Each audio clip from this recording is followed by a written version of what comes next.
Hello everyone, welcome back to my channel. So today I will like to show you that I have one server which currently stopped working, and it was working fine without any issues, but for some time I did not boot the server, and like for hardly 1 to 2 weeks I didn't boot up the server, and it got stopped working when I tried to boot it. Right now it was the Dell R710, which is the 2U rack server. So as you can see here, let me show you. This is the server I'm talking about. This is the Dell R710. As you can see here, it's already on power. Both the power supply has been connected, you can see in the back, and here you can see the inside. When I tried to power it on from here with the button, it didn't get any boot, and even I checked all the things like here, the CPU and everything.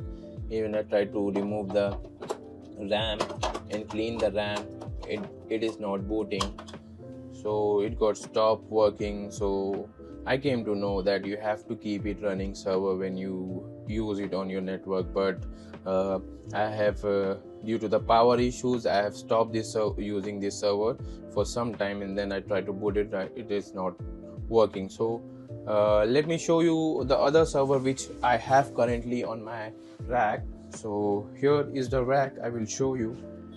You have seen this previously in my video. So right now I have this Dell PowerEdge R420, as you can see it here. This is the 1U rack server. The feature is it got 2-core CPU, I mean 8-core CPU, 2x 8-core CPU, and it got 160 GB of RAM. Right now I'm running a Proxmox on it, so I was thinking that I should run the cluster in HA mode with that my Dell R710, but it got stopped working. If you guys want a new video on this Dell R420 server, let me know in the comments, and I'm sure that R710 is not working, so I have to disassemble all those parts, and if any part is useful I will use it. Thanks for watching. See you in the next video. Bye.